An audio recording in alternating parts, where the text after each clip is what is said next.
Hey friends, welcome to another episode of the 10 Laws Podcast with East Forest. I am Mr. Eastern Forester. This week I have a Radha Krishna Roundtable with my dear sweetheart, Marissa Radha Wepner. We like to do these from time to time. We hear from y'all that you enjoy them, and we basically just get into whatever needs to be getting into. And this was a good one. So, I mean, they're all good, but I thought this was a good one. So I think you'll enjoy this. Thank you to everyone who's able to come to the shows coming up. We're announcing new dates out there on the road. I'm in the UK and Ireland in early April, and then back here in the United States in Denver on the April 20th, San Diego, I believe, on April 25th. Portland was just added for May 15th, and more things are being added. So go over to eastforest.org, and that's the best way to see the dates. And of course, all the ticket links are there. Or social media, East Forest on Instagram, East Forest Music everywhere else. And thank you to everyone who supports this podcast by sharing it or leaving a review on Spotify or Apple. And of course, if you appreciate this gifted content, you could support it by joining our Patreon at many different ways and levels. Everything from a couple bucks to a few more bucks. And you can join our monthly council meetings where I do live music meditations and we witness and track one another. It's very beautiful. But over on patreon.com/East Forest is a great way to support the work and this entire endeavor. Oh, we're also going to have some new retreats announced soon. So, again, get on the newsletter because those can fill up quickly if that's something that you're into. And we're also have a few Journey Space journeys coming up in April, May, and June. Let me see if I can grab the dates for you here. April 16th, May 28th, and June 18th. Those are all group, live, facilitated online journeys where I'll be offering new music to journey to, then long form, like up to 4 hours. It's a beautiful experience. We give some preparation materials, a gathering beforehand about preparing, 2 integration circles after, and of course the experience itself that is done in the comfort of your own home, but being supported in real time. So check it out. That's journeyspace.com. All right, let's get into this conversation with my sweetheart, Marissa Radha Wepner, for this Radha Krishna Roundtable.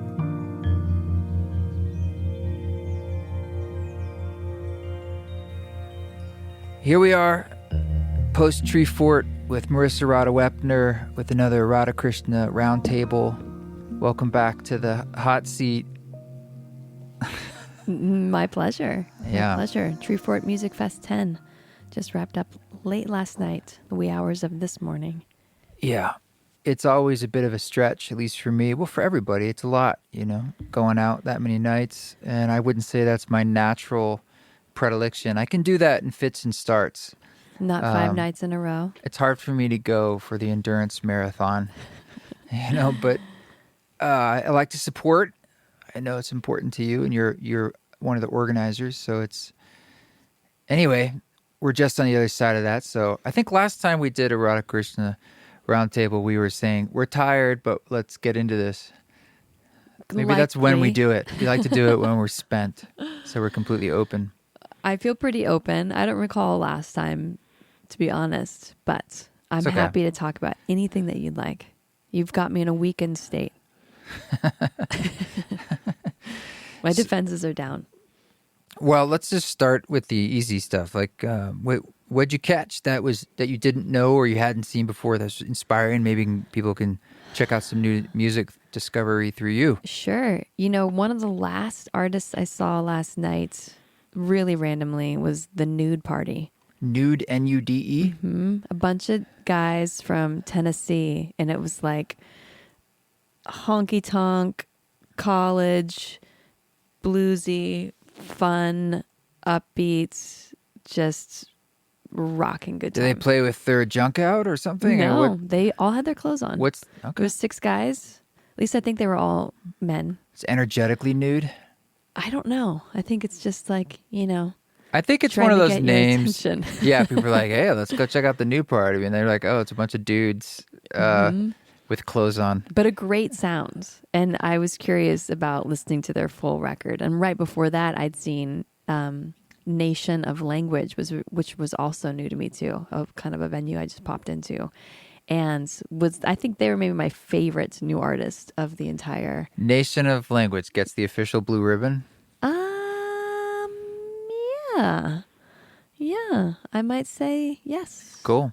Yeah, Wow. because the lead singer, they had like a Robert Smith Cure synth poppy sound, but modern, and just I like it when a band, maybe it has to do, I guess, with the sound in the venue too.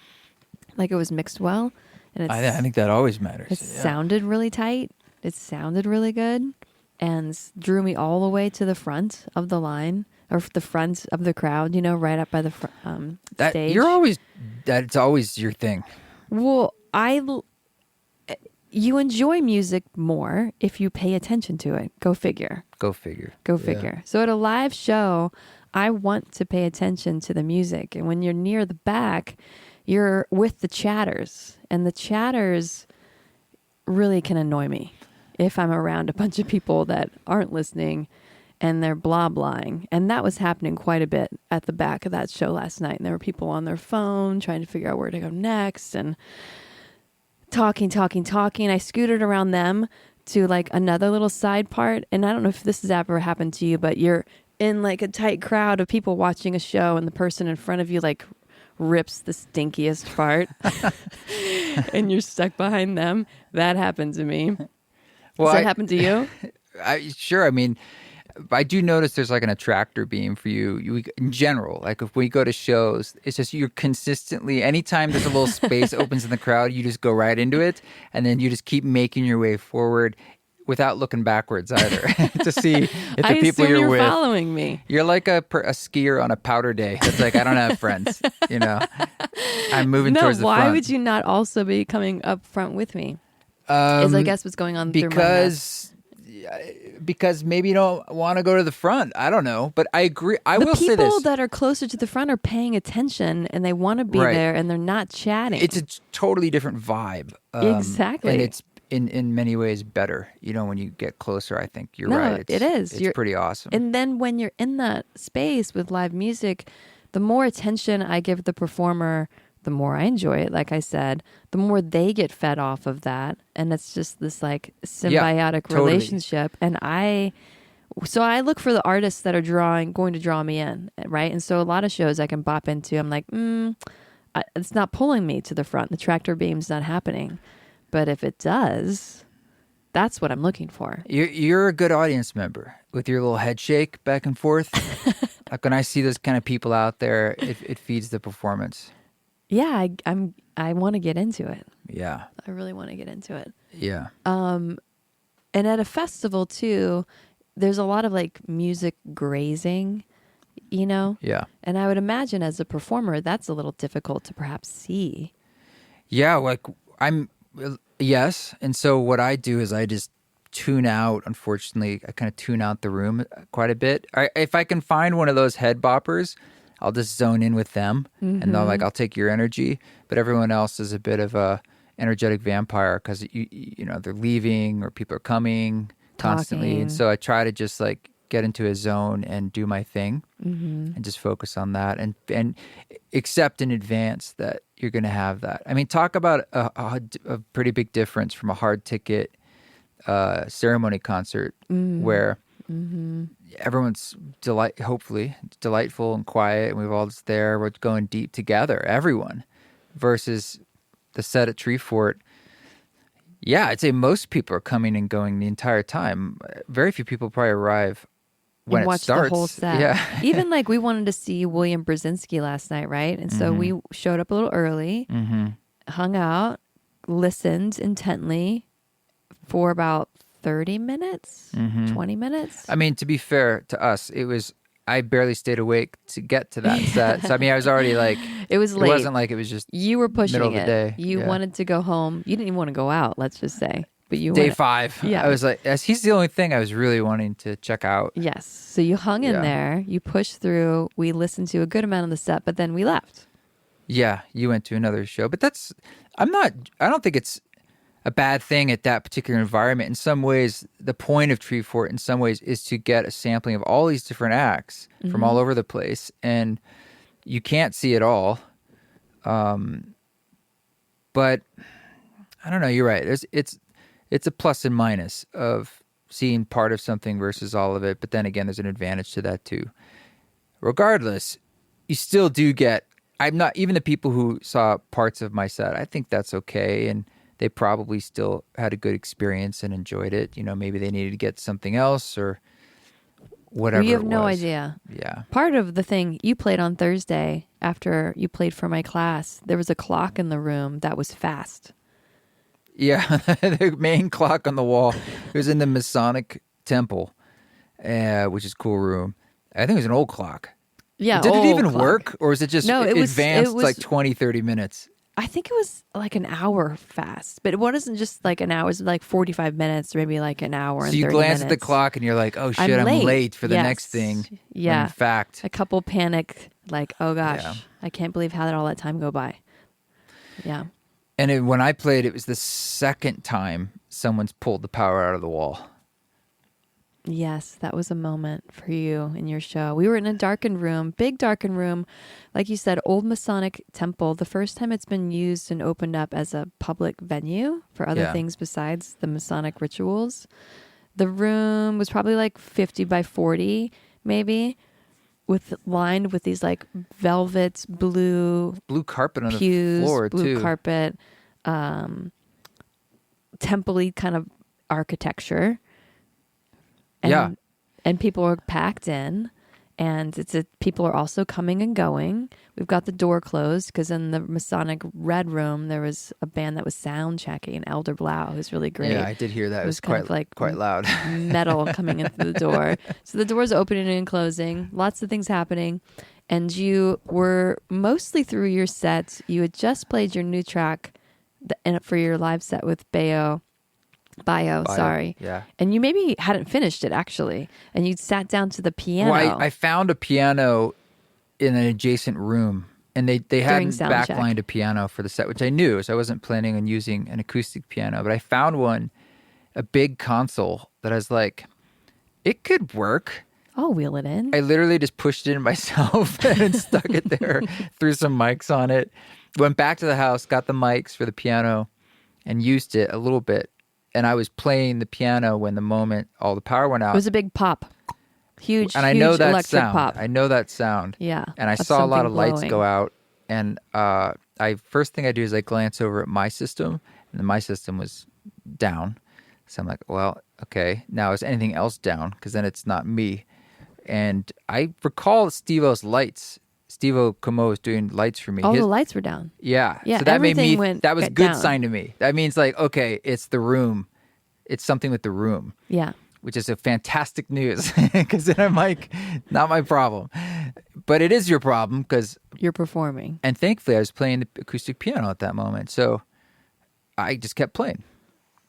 Yeah, and it was really sweet. So that was all improvised. You sang a little bit too. Well, I got to sing loud because there's no mic. And then my next move, it went on for about 5 minutes. My next move was to start the audience singing in a round with me. I think it was longer than 5 minutes. I was planning in my head, where are we going to go next to make this into a show? Got to keep the show going.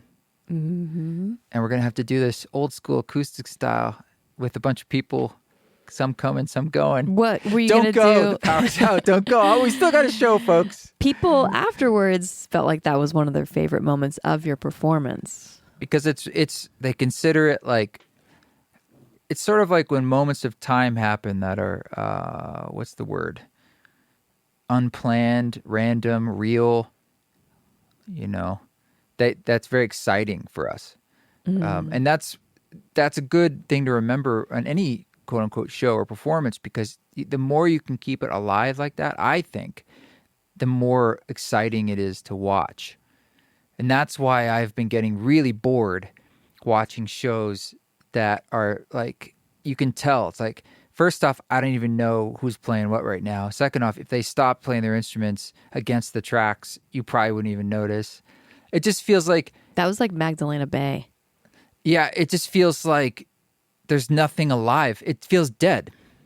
And this is no judgment on the quality of the music or the recording, the record they're promoting. Many times when I feel this, it's with a band that I actually really like the record, but I'm just disappointed in the performance. And believe me, I get it more than I use tracks on certain Ram Dass things. It's not like it's a crutch. It's sometimes it's like, look, I don't have a string section, but I would like to have this string part, But I think it's interesting figuring out like what are the ways to keep something alive in this, and pulling the plug out of the wall is one of them.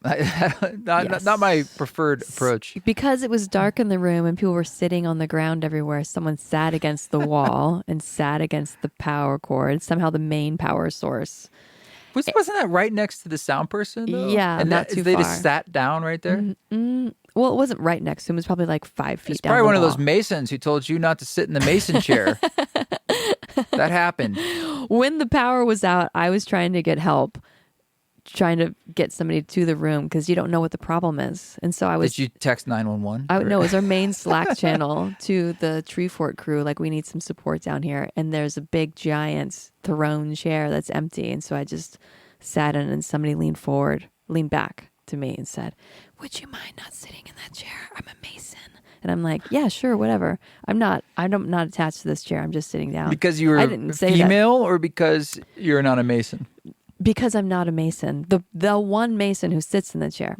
Granted, it's dark. You're on the piano playing, trying to keep it going. I'm trying to get you support. I'm very focused on this, right? So again, I don't care where I'm sitting. Well, there's no sign saying don't sit in this one chair. No, but also. While I'm trying to do this, it was a young guy too. He's probably like late 20s, which surprised me. So a younger mason. He's rushing. He's in the rush to be in the masons. Then he continued to awkwardly try to talk to me as I was trying to get this sorted out for you. And then he says, like, let me educate you on all the chairs. And I'm like, I don't care about the chairs. Then he keeps going still. There's 3 chairs in the room. That one has 3 steps. This one has 2 steps. That is 1 step. It's because of this level and this level and this level. And the second step is all about education. So I'm guessing you were not allowed on any of them.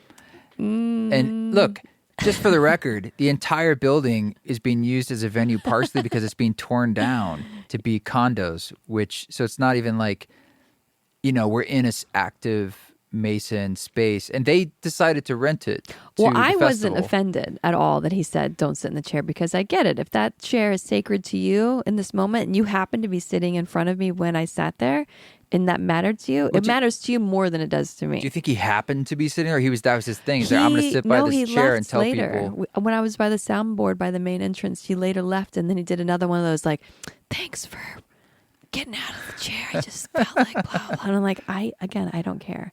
But if it's important to you, it's fine. It was important to that wannabe Freemason on his way, starting his path. And he really wanted, he used the word educate a couple of times. I bet. Let me educate you. I bet. He didn't say you had pretty eyes or anything like that. Nobody get that one a lot. Yeah. Yeah, lately. Yeah. I know. I'm like, what is it? My skincare Radha's been routine? picked up a lot lately, which I'm happy for you. That's good. Not picked up because it doesn't go anywhere. Well, it's absolutely gentlemen trying to see where things can go. Yes. Strangers. Yes, it's happened. That's what's going on. That's Home what it's called. Depot. Or sorry, it was Lowe's. Let's give credit where credit's due. I see a blue theme. The Space Bar. The Masonic Dude on the Temple. street. Oh, yeah, that guy on the street. Yeah. Ladies, men. Yeah, it's all good. I don't know. Sometimes it's the angel's rest they smell. It is. That and they're like, draws what is them in. that scent you're wearing? And I love to be able to say, my partner made that for me. It's a custom scent. But you can also buy it online for $29.99. $20, actually, I think. I don't know, something. Well, that's great. So you had a good tree fort. I had a good set. The power came back on. We finished. Steve-O's lights This were cool. is a question, though. When the power got plugged back into the wall, you didn't have to restart anything. Yeah, I did, sort of.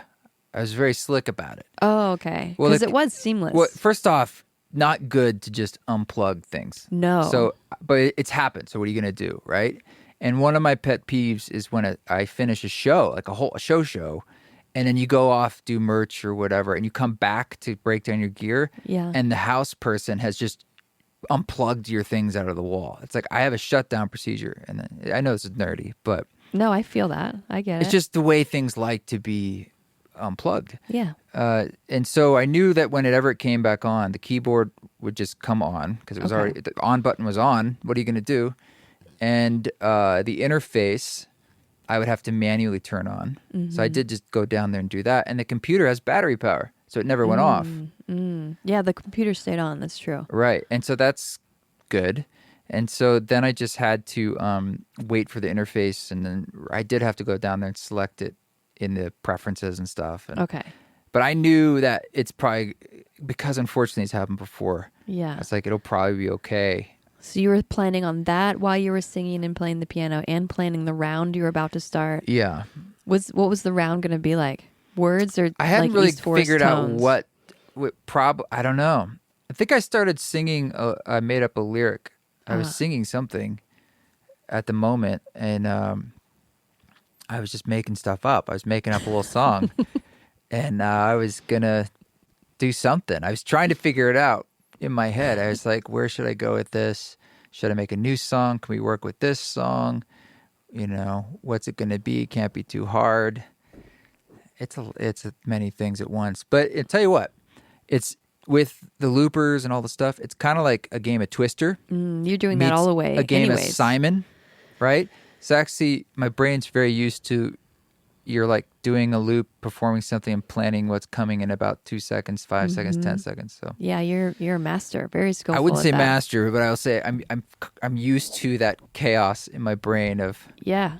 No, it's true. I'll have to say I'm grateful that the power did come back on and you could finish your set, because those last two new songs of yours with the beats that you put on were so groovy.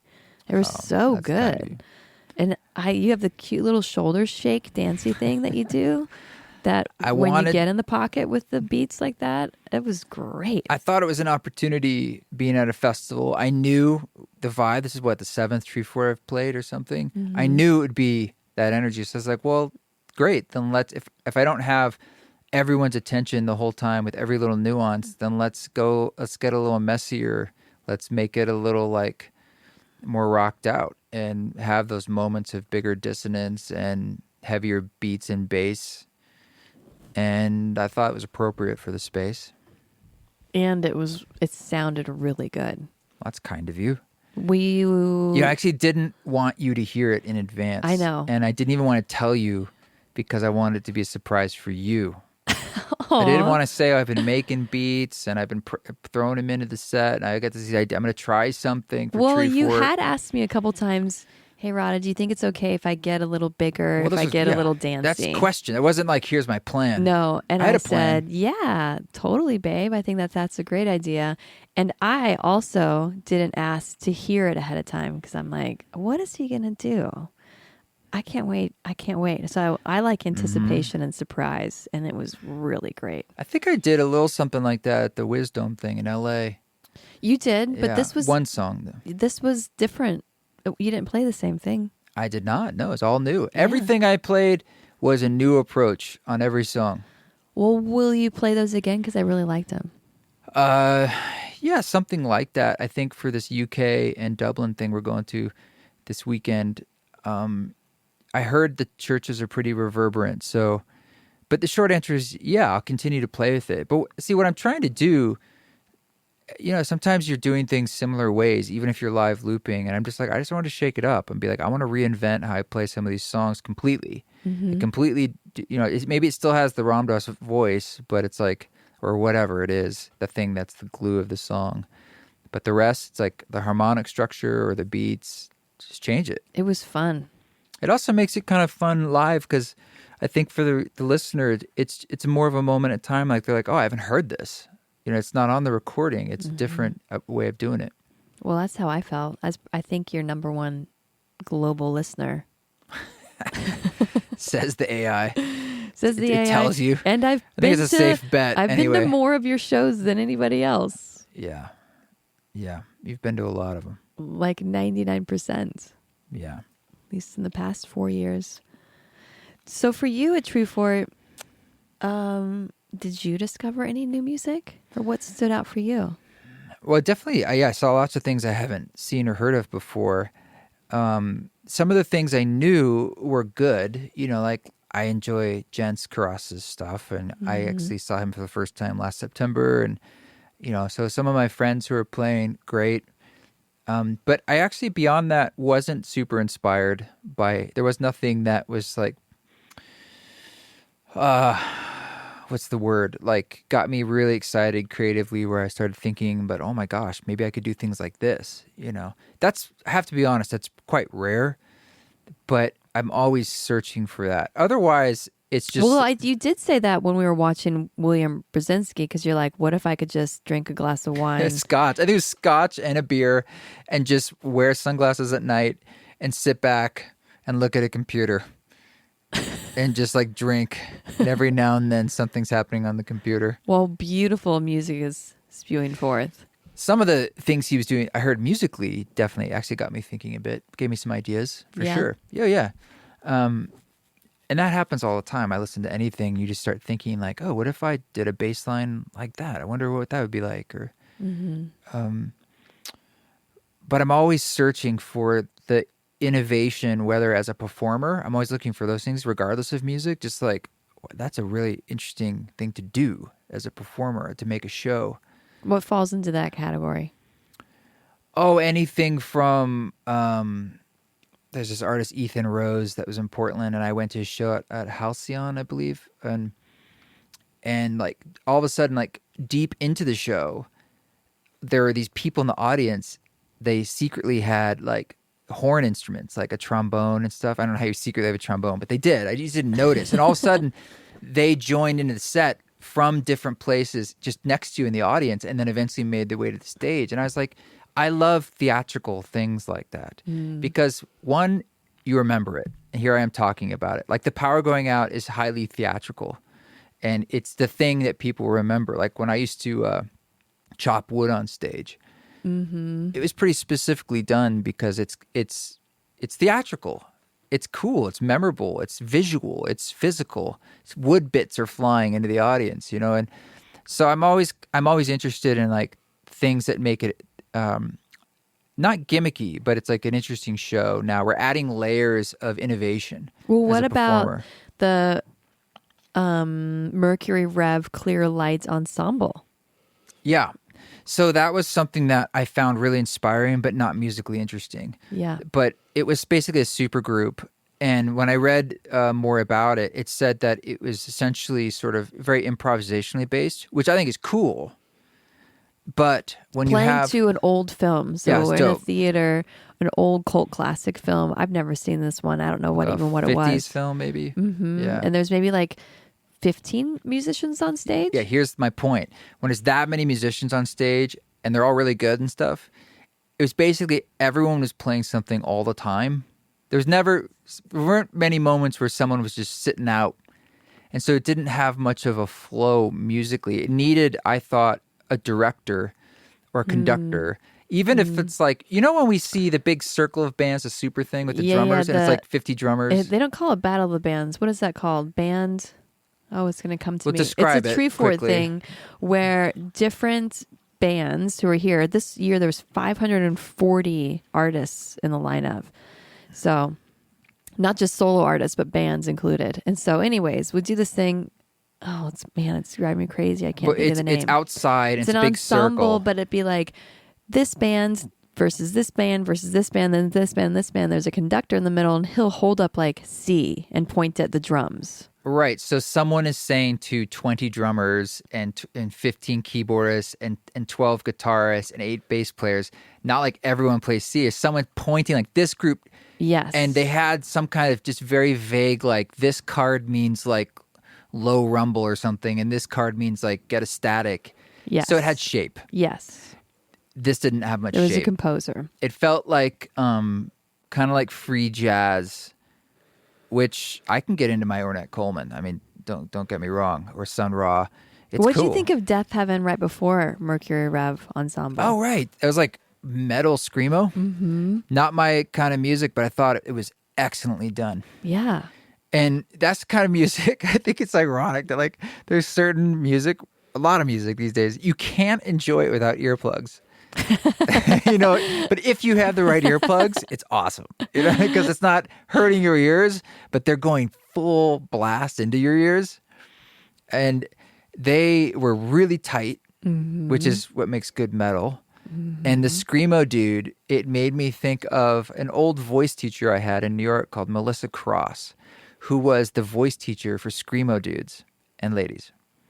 She literally specialized in how to scream on those kind of bands, and she worked with all the big bands. Did you take lessons? I did. She reached out to me for headshots. I was a photographer, and we traded, where I said, I'll take the pictures if you trade voice lessons.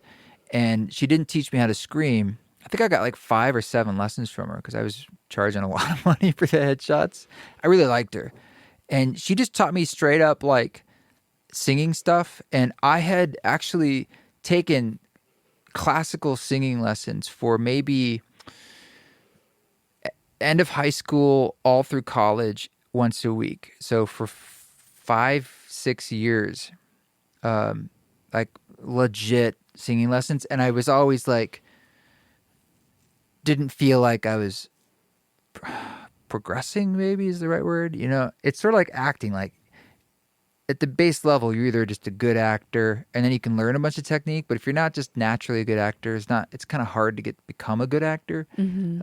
Singing's like, some people are just good singers, no matter how much, or you're not a great singer, you can get a little better and a lot better, but you can't get the innate thing.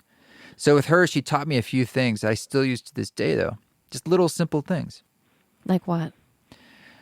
One of them was just this technique of like, right before you sing a note, like it's kind of like imagining it in your head. So it's like just in front of... You're imagining the letter or the sound? For me, it's almost like, picturing the sound in a sense. You're just sort of you're just sort of hearing it in your head. Not like thinking about... Like usually when you're singing, you're not thinking at all, hopefully. But I had this issue of kind of overthinking because I knew too much technique from all the classical stuff. And I needed to stop all that and focus on expression. And that was a technique that is helpful for me. When did you learn to do language light? As you call my singing. I actually remember this. So you can tell me if this gets too wonky or pedantic, but basically I was in a band before East Forest. And the band I was fronting, it was traditional like indie pop, piano pop thing. So singing, lyrics, that kind of stuff was traditional songwriting. And I was doing a lot of singing, really struggling because we're in these crap clubs and the monitoring's bad and everything's super loud and the drummer's super loud. And I just couldn't really hear myself, but I didn't know. And so I just was struggling to translate what I wanted it to be. What you wanted it to sound like? Live, yeah. Like be on key, all the stuff, you know? And just finding my voice, like what worked for me. What range were you singing in then? Well, my chest voice. Okay. I was not singing falsetto. This is like classic Bee Gees story. Didn't get successful until I went falsetto. But falsetto was always like much easier for me than... Anyway. When would you sing falsetto prior to that? Here and there. But it wasn't like a thing I would try.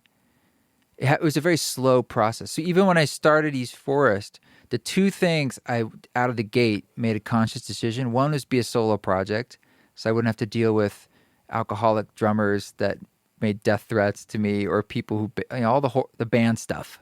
I was traumatized from band stuff in New York City. And the other was instrumental.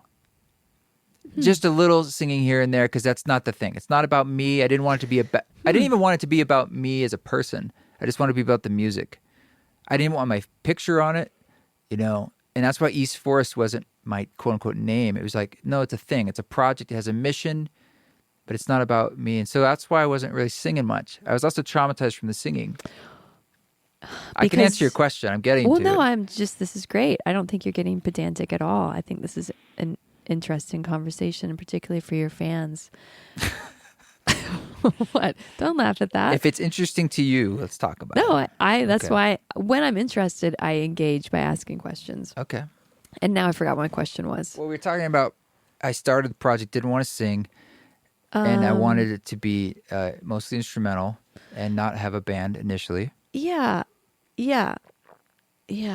I guess. So then when you started with East Forest, there was a lot of the field recordings, and that made it, because we're talking about the education of the individual soul. 2008. Right? Yep. But that album.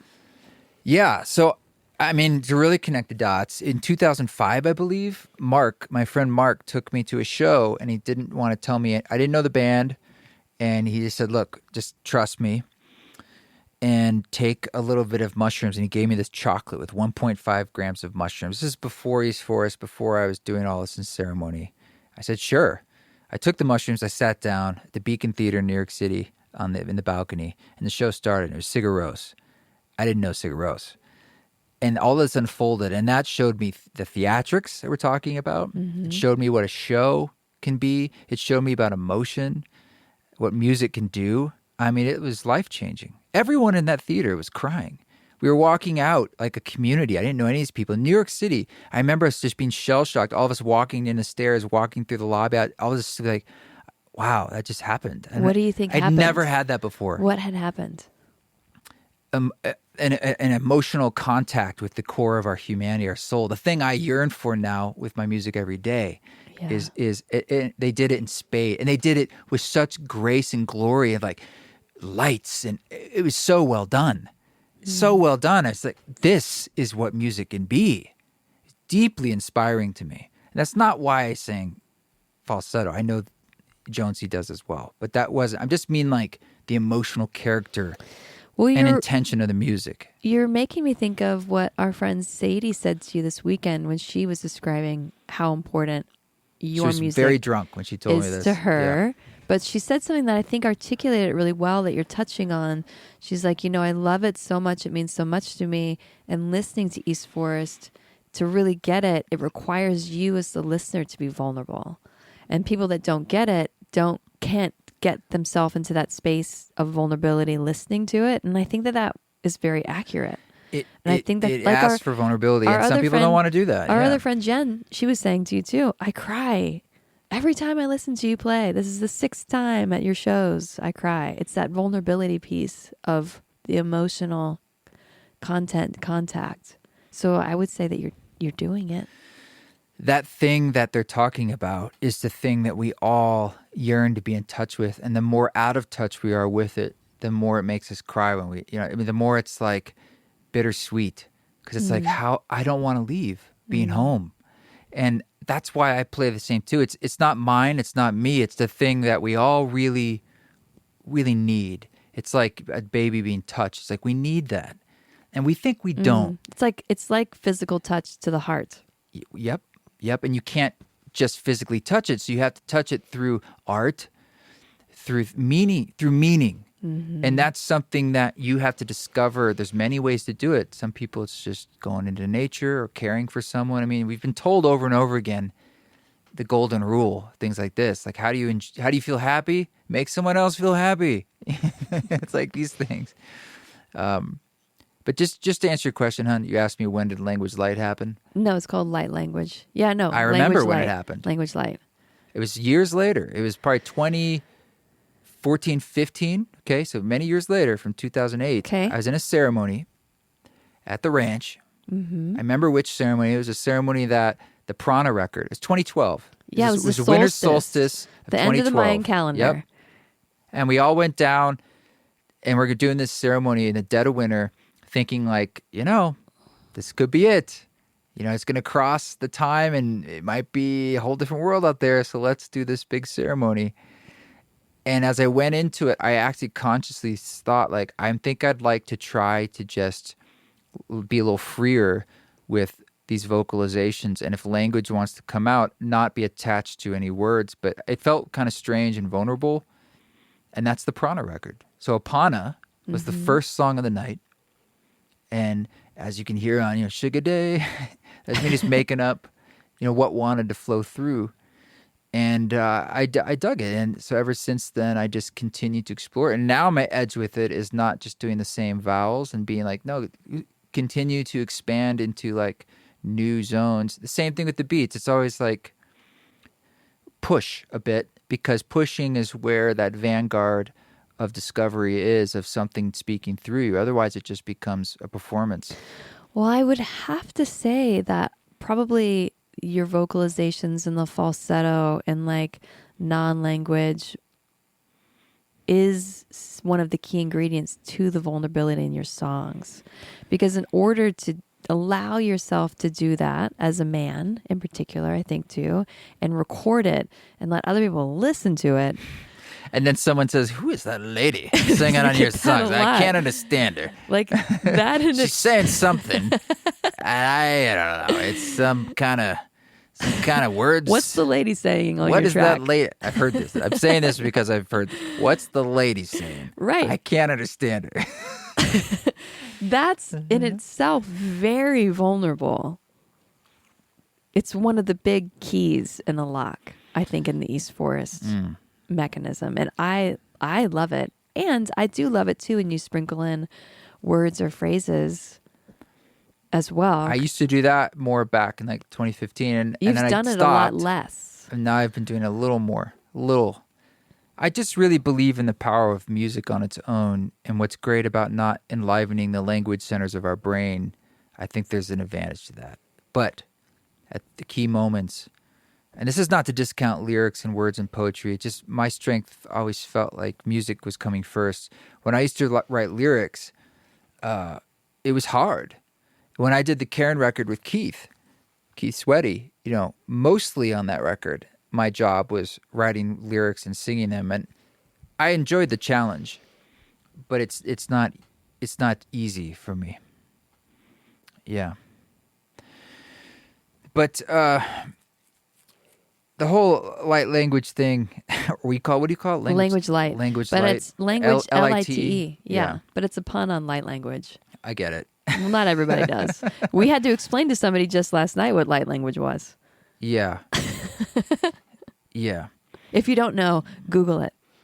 But when I've had a few times journeys that we've done together, and we're listening to music, maybe testing like music for mushrooms or something, I always get these clear messages about the human voice.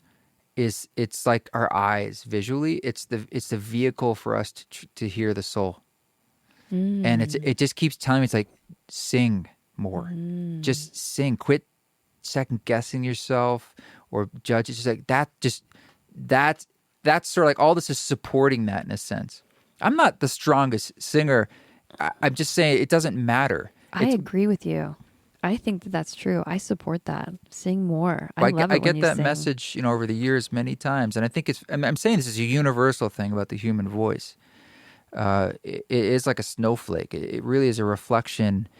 It's the thing in our body that creates this vibration and sound. Right? Sound is this big deal in the universe and what it can do for us. And we all have this musical box built into our bodies. It's how I'm talking right now.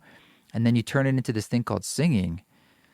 It's very special. And I think we forget. But at the same time, it's a reason why we're mesmerized by an interesting voice or the way it can express something in a song. You add in the element of lyrics that are great. No doubt that is a powerful combination. But for me, especially if you're improvising, I don't like just making words up. You don't want me rapping. It's not. Maybe someday somebody will rap all over your creations. That's an inside joke, and it's because someone actually said that to me. Yeah. Yeah. So, Treefort. My voice is a little tired just from Treefort, but we're gearing up to leave for the UK. So we've got another week here, and what else we got going on? We've got. I've got my this month coming up in April, my yoga and altered states weekend training, which I'm super excited about. So tell us more. Yoga in altered states. Yoga and altered states. It's part of my yoga teacher training program. That's like weekend deep dives, but it's open to the public too. So if anybody just wants that topic, it's online. Yeah, it's going to be on Zoom because I've got 3 different teachers that are going to come and guest lecture as well. One of them's in Bali. But my intention is to talk about how yoga throughout the practice, throughout history, basically is to gear you towards experiencing expanded states of consciousness. That's the goal of it. And to outline the levels of mind through the yogic science philosophy, how it's described, states of consciousness, to teach about that. And then have different experiences. We'll talk about trance and hypnotherapy. We'll talk about the neurobiology and science of altered states. And then with psychedelics too, we'll talk about breath work. We'll talk about yoga nidra and meditation, et cetera, all the yogic practices, or like kind of just like self-body accessible practices, but then get to the intersection of the current psychedelic revolution and touch into different medicines that are currently being used and how that can expand your practice. And then also how yoga and yogic practices can enhance a psychedelic experience and different practices you might do before, during, or after. Yeah. When you're on a particular medicine. So we're going to do all of that. Wow. It's my first time teaching that. I'm pulling together separate fields of interest for me. And is there ever going to be a thing where you're going to be doing some kind of embodied practice where if someone in their own home was in an altered state, it would work well? Yes. Should they choose to do that legally in their jurisdiction? That's my hope. One of our practices, for sure. For sure. Isn't it generally, or in the past, been quite poo-pooed, the yoga community? Yeah, that's why I'm so excited to talk about it. The Buddha community. The Buddha. Buddhism? Yeah, a lot of old school ideas there also would poo-poo it. Yeah, but that's why, again, I'm so excited because it's in there. Like, what do you think Kundalini is, right? Like, what do you think prana is? I'm with you. What do you think happens in samadhi or nirvana? That's an altered state of consciousness. How do you get there? You get there through different disciplines and practices. Let's name the elephant in the room, that yoga has to do with altered states of consciousness. Even on the subtlest way of when I do a yoga practice in a studio, I feel better, right? That just altered your state of consciousness. Well, maybe people think it's like you're cheating, Cheating how? Because where's the cheating? You don't have to do the discipline of a yoga practice by taking LSD or something. Right, I'm but not saying it's the same thing. But yoga is integration of what might have been understood or experienced. For example, all is love, right? You might get that in a psychedelic experience. Or just be happy. Some simple phrase usually. Don't worry, like that. be happy. Don't worry, be Bobby happy. McFerrin absolutely got that. He had this epic 14-hour trip. And then how do I sum it up? Don't worry, be happy? How do I do that? Well, I have to integrate my shadow. I have to do my personal work. I have to develop disciplined practices. I can't be lazy and asleep still. But what about straight up combining it? There are Yes, people you who can combine obviously it. have done beer and yoga, right? Because they're like, Beer that's and socially yoga. acceptable. Or That's wine true. and yoga, It's true. or goats and yoga. Chocolate, I've done chocolate and yoga, but I've seen naked yoga. Well, this black is light coming yoga. from my own personal experience of when I've used different medicines and I do a particular breath practice. What happens It's awesome. in that space? It's incredible. Or even just the impulse to move and stretch that can happen on different medicines. Oh, yeah. Which is what you're doing in a yoga practice, the different stretches, but how it feels then enhanced and what you're actually moving when you're in that more tapped in, subtle awareness space. It's incredible. Oh, yeah. You ever meditated just straight up meditation with weed? No, because weed Oh my gosh, weed and I aren't really friends. I know. But I want to be friends with weed so bad. When did your girl fight happen? When I was a teenager. Yeah, because I had that really intense LSD experience. And that was my first ever altered state experience, pre-weed or anything. And then when I would try to smoke weed after that as a teenager, it would give me flashbacks from the LSD. And so it creates a lot of anxiety. Yeah. And I thought about this when I was later in school and college, when we were studying psychology, that weed increases dopamine in your brain, right? And dopamine's connection, feel good, pleasant. But if you take connection, feel good, pleasant too far, you get paranoid, too much connection. And so I kind of settled on, I have a really good level of dopamine at a baseline. So if I add things to it, like weed, it just puts me over the threshold. Or Could maybe be. if you have a depleted state of dopamine, you're getting to where I typically feel anyways. Is that why they call it dope? Or I shouldn't say they, and nobody calls it dope anymore. That's also like when we say something's dope. Maybe that's another way of being like, these are all dopamine clues. Could be. Yo, that shit is dopamine. Yo, I'm feeling dopamine right now. Ballpark. Yeah. But yo, sweet set dopamine. Tell me how meditating and weed is for you. It's very, I mean, when I've done that, it's very strong, very powerful. When you say Very strong, difficult. what does that mean? Well, you open up into a space that is not subtle. Like, it's quite powerful. And Like physically, mentally? like the internal landscape and Visually? the mental landscape can be, but definitely like it's not like a subtle thing. It takes a lot of focus, but the more you lean into that focus, it kind of shows you very quickly your meditative powers. But when you're able to really do it, the meditation, it's like wow, massive spaces you're going into. Which begs the question, we could maybe guess, what if the early yogis or the early Buddhas or sadhus were meditating with medicine or soma what or if whatever? Jesus was a mushroom? Yeah. And for then sure. now it's just stripped away. And so it is this harder task of like, sit in your normal consciousness and try to meditate. And we're all like, but it's hard. Very powerful plant, like tobacco, extremely powerful. So it's sort of like it doesn't take much for you to be roped into the power, into the stream of it. You mean the addiction? Well, yeah, more or less. Like it's hard to say no to something so powerful. Yeah. Yeah, I feel that with tobacco. I think I've said before in the podcast that I don't imbibe tobacco except in ceremony. I've used it over the last 15 years to blow, to ask for protection. I wasn't even inhaling, but I was using tobacco and asking for tobacco's help. And that felt good, felt clean. It's a very powerful plant. But recently I started deciding quite consciously, what if I did use it also as a drug only in ceremony to work with it? Meaning inhale it. Inhale it. Only in ceremony. I keep saying that. Why do you keep saying that? Because Do that's you feel important. its pull? Yeah, this is what I'm getting to. Because that's important to me. Because I made a deal with it.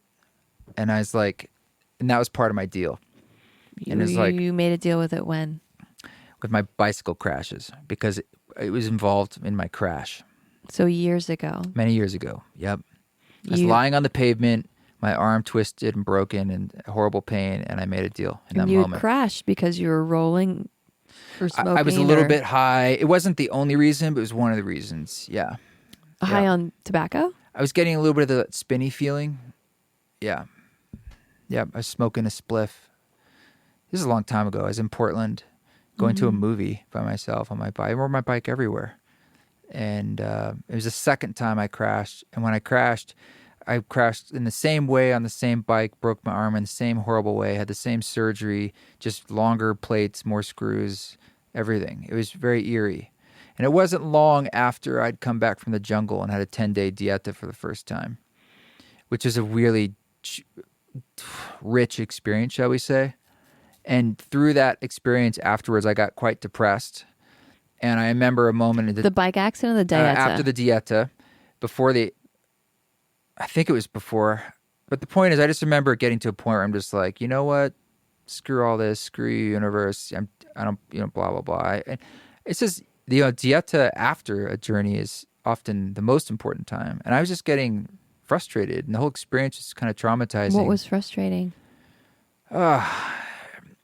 Many things. But it wasn't the experience that was expected. Let's put it that way as the start of it. The journey in Peru or post?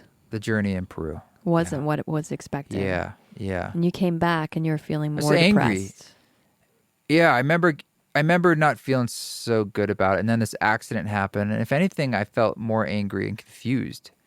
That you had the accident? For a second time. It was 5 years later, but I'm just like, what the fuck, universe? Like, at the time, I remember really being like, I don't understand. I'm listening.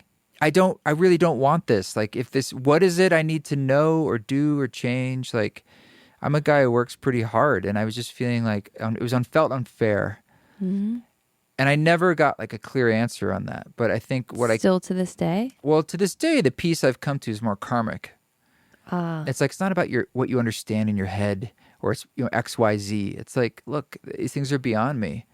And it's scary. The trauma of those accidents, how quickly they happen, it taught me a lot about, I think we all can discover this sometimes in unfortunate ways in our lives, where the fragility of our bodies and our lives and how fast things can change. And it is what it is. And I think you have to unfortunately see that or learn that sometime in your life. And in my childhood, I got banged up pretty badly at times, but this was different. This was different. And the way it would affect my whole life, my relationship, my living, when you can't use your arm and you're in a lot of pain and you can't even just do household chores. And I'd been through that journey. And so as soon as I hit the pavement, like, I instantly knew the next 8 months or 6 to 8 months. I just knew. And it turned into 8 years, because then I had another surgery to get this stuff out, which is a huge decision for me, because that was a conscious decision. It wasn't an accident. I had this, like, do I want to go into surgery again? And the risks and the pros and cons, and eventually I did it. So it was an 8-year journey overall. And the tobacco was tied to it. So in your healing moment, or part of it, it was one of those bargains. Like, if I get better, I won't use you again. It wasn't a bargain. It was weird. Like, the first time it happened was not too long after, actually, ayahuasca too. When I first was expanding, like probably in 2009 or 8, or something like that. And I remember hitting the pavement, and it was all just, I was in shock too. But no, like, I saw my arm like go in the wrong direction. I mean, I knew my arm was badly broken. There was no question, like, is my arm broken? I didn't know what that would mean. But I remember lying on the pavement, and there was a part of me, because I was doing a lot of meditation at the time, that tried to just like meditate, even though the pain was the biggest pain I'd ever experienced in my life times 100. I was able, there's a part of me that's still able to hold on to this witness of like, everything's okay, actually. Even though I'm screaming, it's like, I can't last another half a second. But I was also like, that, just like in a journey where you're like, it's happening, but boom, I'm not even going to think about the next half a second. I'm just going to stay right there in the middle. That was powerful for me. It's just that there was even a glimmer of that amidst something that the most stressful thing that ever happened to me in my life. So the second time, 5 years later, when I fell and it all happened again, first it was just shock of like, I literally can't believe this is happening again. But because it involved the tobacco, there was just this, it was just like this flash understanding of, that's done. That's done. Weed too, or just tobacco? No, it was tobacco. Why do you say it was just the tobacco? Because I don't know. All I can say in that moment, it had to do with the way it gave me a bit of the spins. It was a physical destabilization.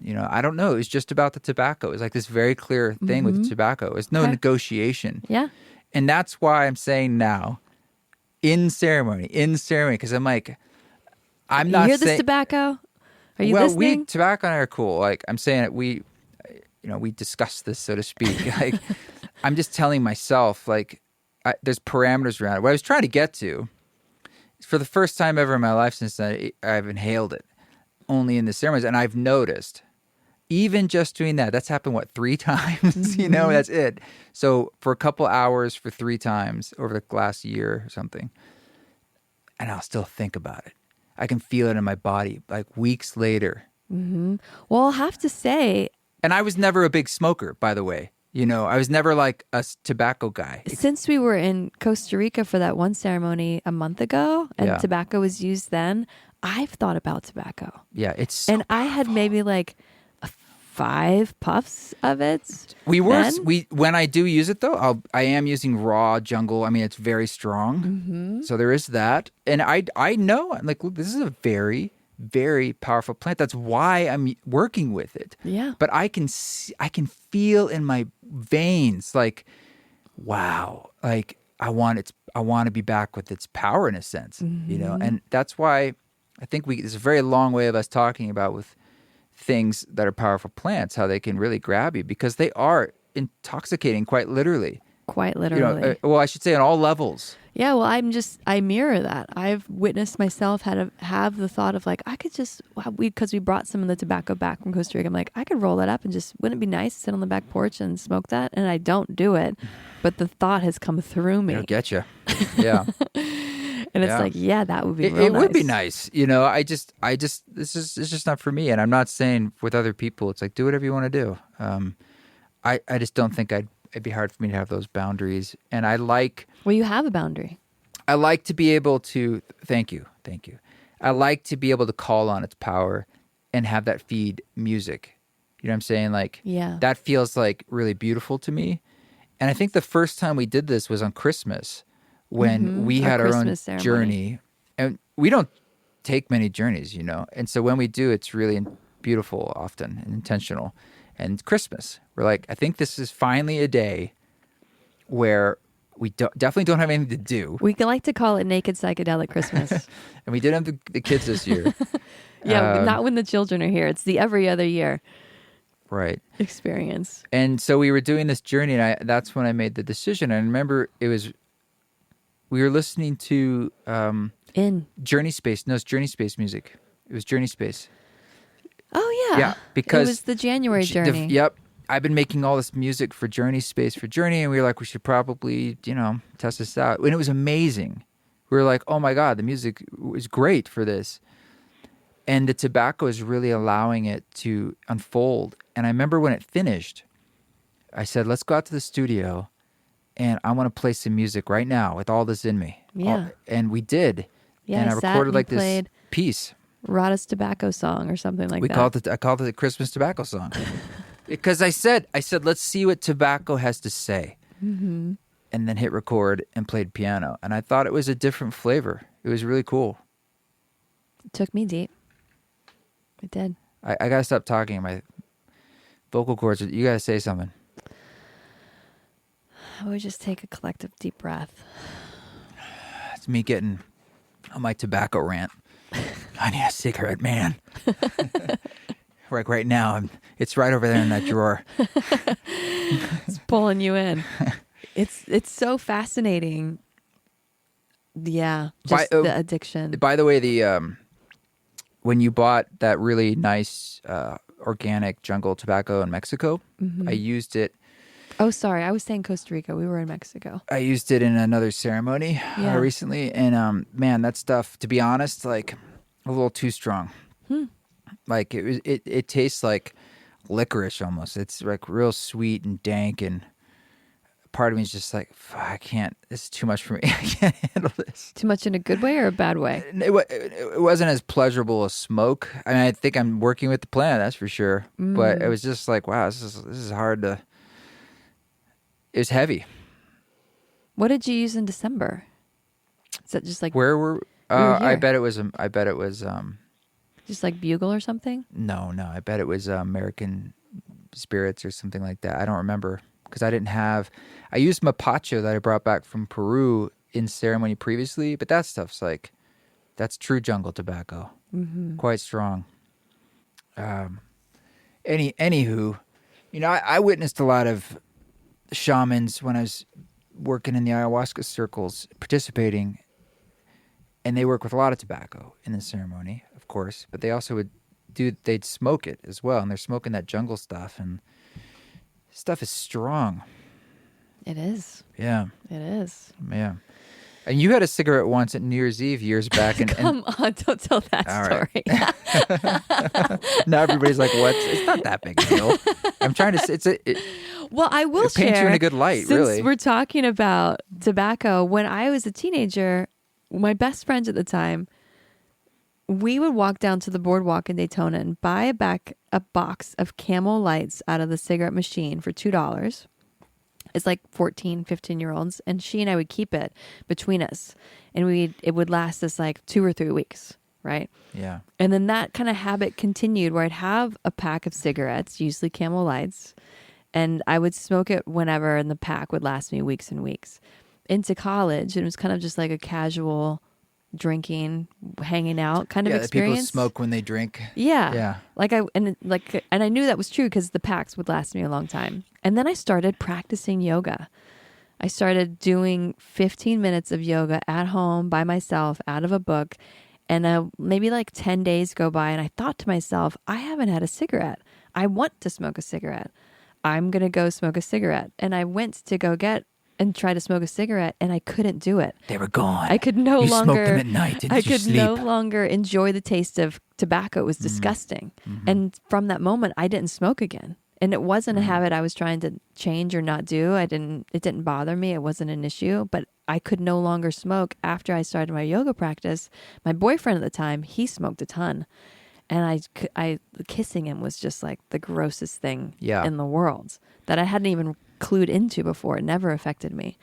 And that was one of my first breakthroughs with yoga of the potential of how powerful it is to work on you in a really, really like subtle, graceful, positive way.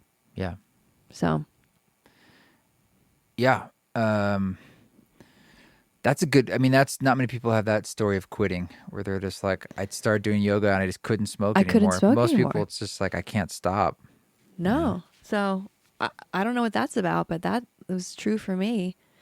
But now we've got that tobacco in the house. Well, we haven't smoked it, so. We haven't. And I have no plans to. I'm not going to. Only in ceremony. Only in ceremony. Yeah. Well, anything else? Anything else on your radar? Or, Journey Space, we mentioned, we've both been working a lot on that. Hoping it can go into, it's like getting a bird out of the nest. It's like, come on, you can fly. Get out there. I feel good about it. I feel like it's taking its own time organically. It's a little tricky when there's 3 cooks in the kitchen because it can slow things down a little bit due to the delegation process. But we all can't do all the things, so. No, but like when you're working on something solo, you're tracking everything. You know what you have to do. You move it forward and then boom, it crosses the finish line. I feel like sometimes when things are collaborative and we're in different places, it's just slower. It's slower. Well, it's happening. It's moving. We've been doing a lot. And I think the key question is, how valuable is it to people, or how much of a need is there out in the world to be guided? I would say a lot. I know, but are people interested in putting money to pay for that experience? Well, I don't think the ask of Journey Space is very much at all. It isn't. Right now it's not even sustainable, but I'm just saying. I absolutely why would you not pay for something that's specialized and you need support with and it helps? I think the value of what we're offering is amazing. I'm just beautiful. putting on the lens of newbie. If I were somebody that had never taken psychedelics before and was curious about it, I would want help. I would be afraid to just be like, sure, let me do that and not know anything. I think, and especially now given the age of Google, everybody wants to research the best practices. And there's a lot that you can find online, of course, about do's and don'ts. But to have a human there, even if it's even on call, I'll be there if you need to reach out, maybe even fireside, what they're doing. Yeah, it's awesome. Is a safety net that can help you have a positive journey. Yes. Yeah. And we're creating a lot more musical tools that anyone could use with or without a live facilitator with you. And just to point out, we're just about to get going on the subscription, basically library of guidance music. And we want to grow that over time continuously. And you don't have to just use the music to guide a journey. It's just like the music for Mushrooms album or Spores. You can do whatever you want with it. You might be a body worker or some other form of therapist, or just for yourself to enjoy. It's totally cool. And the music library is different length music compositions for a journey, or like you're saying, could be used for other things. And it's exclusive to Journey Space. Yep. And there's 2 versions of everything. One with an introduction and outroduction. An outro. Intro and outro. An outro introduction. Is it all the same? Intro, outro, or are they different? No, all different. Yep. Okay. So basically, or just music only. So you can choose for it to be I just hit press play and it basically 5 to 10 minutes guides me into the experience. Or You can do one that is absent, and it just goes right into the music. Mm-hmm. And once the music gets going, it's like the In album or something. It's just music. Well, there's a couple arms to Journey Only Space. music. One that you're describing, the music library, where you can have the subscription basically to the music that you can play for your business or for your personal practice, or in, let's say, like a ketamine clinic or during a psilocybin ceremony. That's one side. And another side is joining our monthly guided circles that come with a pre-journey circle for getting our intentions together and getting everybody dialed. Preparation materials. Mm-hmm. And then the 4-hour journey, that's space held remotely over Zoom in a group. And then 2 60-minute group integration circles, one the next day and one like 4 days later. Yeah, I mean, those have been awesome, and we have those scheduled once a month through June currently, and we we'll see what that unfolds into after that. But basically, you can hire Journey Space to work with you in the same way, one-on-one, or with your own group, or like a clinic itself. Us being like supplementary, additional facilitation. So that's what we're getting going. It's been going for a year, but we're just like in alpha now, moving sort of the beta. And I really believe in the offering itself. It's just trying to like get it all. The ones I've helped facilitate have been exquisite. Oh yeah, I no doubt in my mind about the value of it and being worthwhile. And just the community. Oh, it's great. The sharing circles have been beautiful. And people from all different walks of life, strangers, some people that know each other, a lot that have become repeats, like they're there each month and then they're feeling that connection to each other. And some people from the council are my Patreon that come in there because we offer them discounts, and they come in and try the Journey Space thing, and it's great. It's great. So that's been keeping us busy too. It's just, I think like you're saying, I mean, less that we're all, the three of us, currently the core members of it, Lewis, you and me, we're also like, we each have different things going on. Like we were just doing Treefort, we're just now going to the UK. So you have these moments where it's harder to like do your side of things, and that might not align when the other person's doing their side of things. Are you talking about me? I'm no. just kidding. Well, us. I'm just kidding. Yeah. No, our lives are very busy, and so is Lewis. He works full-time for the Shift Network. Yeah. So we're all doing this on the side as a passion project because we believe in it and we see the value in it. And it's already been very successful. But we're not like huge venture capitalists pushing something into the world. What was that email that came in the other day? It had one sentence. It says, "Are you interested in being acquired?" Oh, yeah. I wish it said at the bottom, "P.S. Resistance is futile." It was like Johnson & Johnson. Yeah, they wanted to acquire Journey Space. They had no information. It just said, "Are you interested in being acquired?" Nope. We're like, no. No. Amazing. Yeah, well, I'm excited for Journey Space, sweetheart. I really am. And we're doing something very brave with it too, which is offering to hold the ceremony space, where a lot that you find out there is, here's how you prepare, or let me help you integrate. Or if you do have a journey legally above board, it's mostly just in a clinical setting. And so this is offering something really different where people can be at home.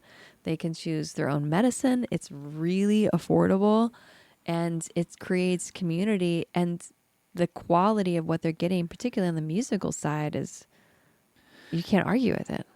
Yeah, we're doing a lot of work to bring integrity. I've been busting my ass trying to just create these 4-hour new musical pieces.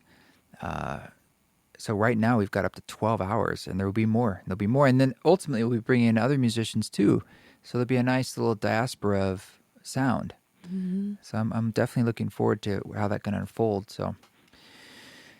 So there's lots more, but maybe we'll wrap it there for now. Sounds good. That's the Roundtable. Is there? And maybe we'll do another one, and we can get more into other events. We can things going on, our interpretations. Ba ba ba. Ba ba ba ba ba ba. But until then, thank you very much. It's been a pleasure. Keep walking. And Thanks, everybody. Catch you next time. Thanks, Radha, as always. Always fun to talk.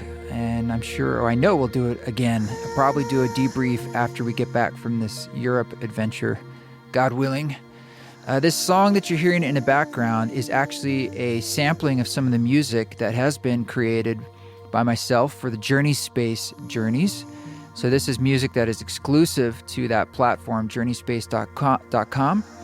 And it's live ceremony music that is designed specifically to guide and support a journey. So go to journeyspace.com if you'd like to learn more about getting more of that music or hearing it or joining one of our upcoming monthly online facilitated group journeys. Thanks again to everyone on our Patreon, patreon.com/EastForest. Great way to support the project and this free podcast. And thank you for everyone who's buying tickets and helping spread the word about the upcoming shows. But until then, you keep walking your walk, don't take any shit. But if you do it with grace.